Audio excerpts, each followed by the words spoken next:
नमस्कार मंडळी, तुमचे पुन्हा एकदा खूप खूप स्वागत आहे एका नवीन व्हिडिओमध्ये. खरं तर मी ही व्हिडिओ अगोदरच टाकायला पाहिजे होती, कारण आपण जी ही आज व्हिडिओ बनवणार आहोत ती उन्हाळा स्पेशल खास रेसिपी आहे. तसेच तुम्ही आपला आजचा थंबनेल तर बघितलाच असेल. आज आपण रवा आणि मूग डाळीपासून एकदम भन्नाट रेसिपी तयार करणार आहोत आणि ही रेसिपी उन्हाळ्यामध्ये खाण्यासाठी एकदम परफेक्ट, पौष्टिक तसेच चटपटीत सुद्धा आहे. मूग डाळ ही पचायला अतिशय हलकी असते, तसेच त्यामध्ये प्रथिनांचे प्रमाण भरपूर असते, त्यामुळे ही आरोग्यासाठी अत्यंत फायदेशीर आहे. त्यामुळे आपले वजन कमी होते, पचनक्रिया सुधारते, डायबिटीस नियंत्रणात राहते आणि तसेच रोगप्रतिकार शक्ती सुद्धा वाढते. त्यामुळे आजची ही रेसिपी काय आणि कशी आहे हे बघण्यासाठी व्हिडिओ कुठेही स्किप न करता शेवटपर्यंत नक्कीच बघा. चला तर थेट रेसिपीकडे वळूया. तर ही रेसिपी बनवण्यासाठी मी येथे मूग डाळ 100 ग्रॅम एवढी घेतलेली आहे. वजनाने 100 ग्रॅम आणि मापाने बघायला गेलं तर अर्धा कप एवढी मूग डाळ मी येथे घेतलेली आहे. तसेच मूग डाळीसोबत मी येथे 1/4 कप एवढा रवा सुद्धा घेणार आहे. तर आपण यामध्ये रवा सुद्धा घालून घेऊया. आता मूग डाळ आणि रवा आपल्याला व्यवस्थित धुवून घ्यायचे आहेत, तर ते आपण व्यवस्थित असे धुवून घेऊया.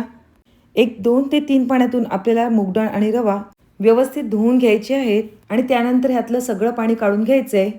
आणि पाणी काढून घेतल्यानंतर आपल्याला पुन्हा यामध्ये डाळ आणि रवा भिजेल एवढं थोडं जास्त पाणी घालून घ्यायचं आहे आणि 4 तास आपल्याला ही डाळ आणि रवा भिजत ठेवायचे आहेत. 4 तासानंतर आपली रवा आणि डाळ एकदम छान अशी भिजलेले आहेत. डाळ दाबल्यानंतर लगेचच तुटली जात आहे, म्हणजे आपली डाळ एकदम छान अशी भिजली गेलेली आहे. आता यातील आपल्याला सर्व पाणी गाळून घ्यायचं आहे. त्यासाठी मी एक चाळण घेतलेली म्हणजे गाळण घेतलेली आहे आणि गाळणीवर संपूर्णपणे रवा आणि मुगाची डाळ ही काढून घेतलेली आहे. आता यातील पूर्ण पाणी निघालेलं आहे. आता आपल्याला मिक्सरमध्ये ह्याची बारीक अशी पेस्ट करून घ्यायची आहे. यामध्ये आपल्याला अजिबात पाणी घालायचं नाही. मिक्सर चालू बंद करून या बॅटरची स्मूथ पेस्ट आपल्याला या ठिकाणी करून घ्यायची आहे.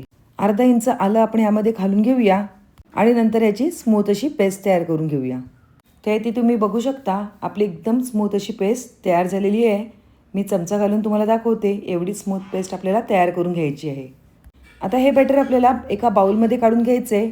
तर आपण एका बाउलमध्ये स्पॅच्युलाच्या मदतीने सर्व हे मिश्रण काढून घेऊया आणि पाणी आपल्याला यामध्ये अजिबात घालायचं नाही आहे. आता यामध्ये आपल्याला हळद घालून घ्यायची आहे. तर रंगासाठी आपण थोडी हळद घालून घेतलेली आहे आणि तसेच चवीपुरते थोडे मीठ घालून घ्यायचे.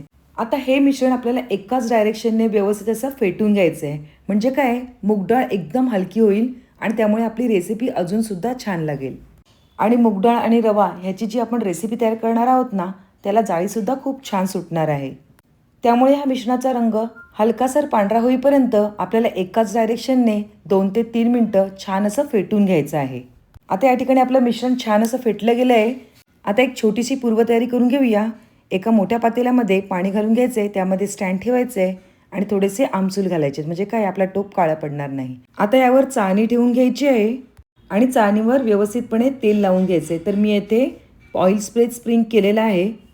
आता ही एक आपली पूर्वतयारी झालेली आहे. आता काय करायचं आहे, आपण तयार करून घेतलेलं जे बॅटर आहे त्यामध्ये मी अर्धा चमचा एवढी बेकिंग पावडर घालून घेतलेली आहे. तर या ठिकाणी तुम्ही खाण्याचा सोडा जर वापरणार असाल तर फक्त 2 चिमटी एवढाच घालून घ्यायचा आहे. तसं बघायला गेलं तर यामध्ये बेकिंग पावडर किंवा बेकिंग सोडा नाही घातला तरी चालणार आहे. पण आपली रेसिपी अजून हलकी फुलकी आणि स्पॉन्जी बनवण्यासाठी आपण येथे बेकिंग पावडर किंवा बेकिंग सोडा घालून घेतला तरी चालणार आहे. तर या ठिकाणी आपण सगळं मिश्रण व्यवस्थित असं फेटून घेतलेलं आहे. तुम्ही ते बघू शकता आपल्या मिश्रणाचा रंग पहिल्यापेक्षा थोडासा लाईट झालेला आहे. आता या ठिकाणी आपण जी चाळण ठेवली आहे त्यावर हे बॅटर थोडं थोडं करून घालून घ्यायचं आहे. तर या ठिकाणी मी एका छोट्या चमच्याच्या साहाय्याने आपण जे तयार करून घेतलेलं मूग डाळ आणि रव्याचं बॅटर आहे ते यावर घालून घेणार आहे. जर तुमच्याकडे मिनी इडली पात्र असेल तर तुम्ही मिनी इडली पात्रामध्ये छोट्या छोट्या इडल्या करून घेऊ शकता आणि जर नसेल तर मी ज्याप्रमाणे दाखवते त्याप्रमाणे चमच्याच्या साहाय्याने सगळं मिश्रण थोड्या अंतरावर घालून घ्यायचं आहे आणि मग हे आपल्याला वाफवून घ्यायचं आहे. आणि खरं सांगायला गेलं ना तर ही रेसिपी आपण स्टोअरसुद्धा करून ठेवू शकतो आणि जेव्हा पाहिजे तेव्हा अगदी हमखास खाऊ शकतो. आणि ह्यावर्षी गरमी एवढी वाढली आहे ना की अगदी नको होते. आणि तुम्ही पुढची जर रेसिपी याची बघाल ना तर नक्कीच तुम्हाला हमखास ही रेसिपी खूप आवडणार आहे. तर आपण सर्व चाळणी भरून अशा प्रकारे मूग डाळ आणि रव्याचं बॅटर थोडं थोडं करून घालून घेतलेलं आहे. उन्हाळ्यासाठी एकदम परफेक्ट आणि पोटाला थंडावा देणारी अशी ही रेसिपी आहे. आता ह्याला आपल्याला एक 10 ते 12 मिनटं छान अशी वाफ द्यायची आहे. 10 मिनटं होत आहेत तोपर्यंत आपण एक पुढची तयारी करून घेणार आहोत. मिक्सरमध्ये 2 हिरव्या मिरच्या आणि तसेच 2 लाल मिरच्या घालून घेतलेल्या आहेत. अर्धा चमचा एवढं जिरं घालून घ्यायचं आहे. तसेच 2 ते 3 पाकळ्या लसूण घालून घ्यायचं आहे. आता हे आपल्याला असंच मिक्सरमध्ये बारीक असं वाटून घ्यायचं आहे. या ठिकाणी आपल्याला पाणी अजिबात घालायचं नाही आहे.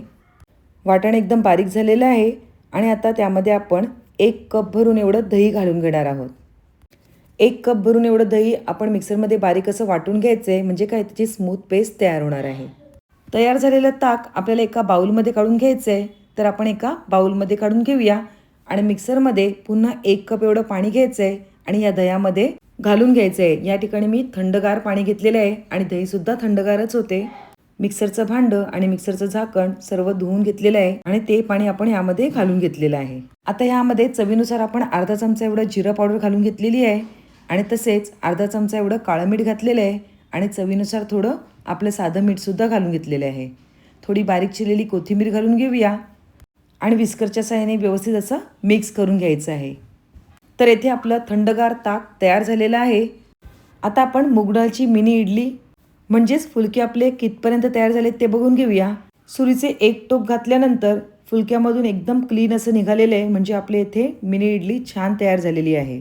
आता आपण बघून घेऊया हे आपले किती छान तयार झालेत ते. तुम्ही इथे बघू शकता एकदम छान अशी इथे याला जाळी सुटलेली आहे आणि जवळ घेतल्यानंतर पुन्हा आहे त्या आकारामध्ये ते येत आहेत, म्हणजे आपले येथे परफेक्ट मूग डाळ आणि रवा याचे फुलके तयार झालेले आहेत. आता आपण एका पळीताच्या साहाय्याने सगळे हे फुलके काढून घेऊया.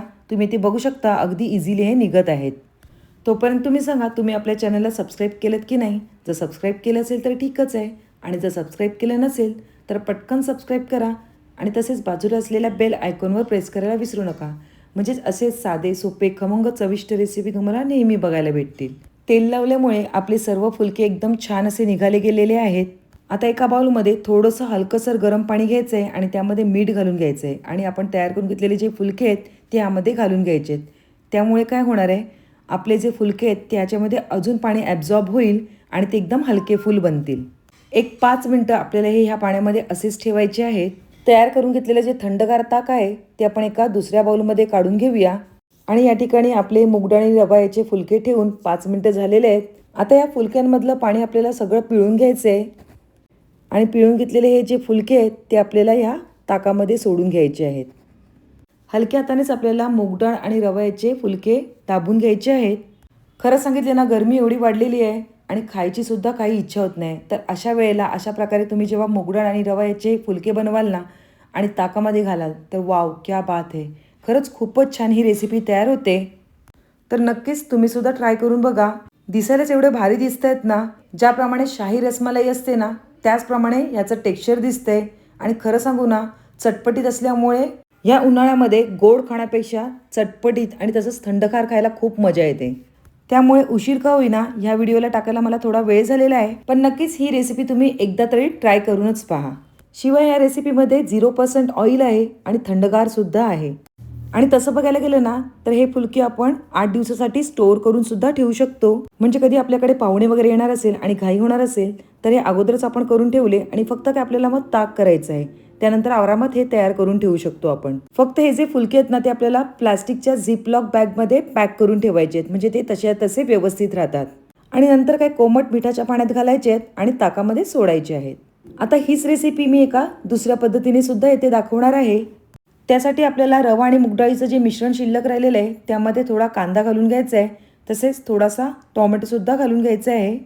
बारीक चिरलेली मिरची घालून घेऊया.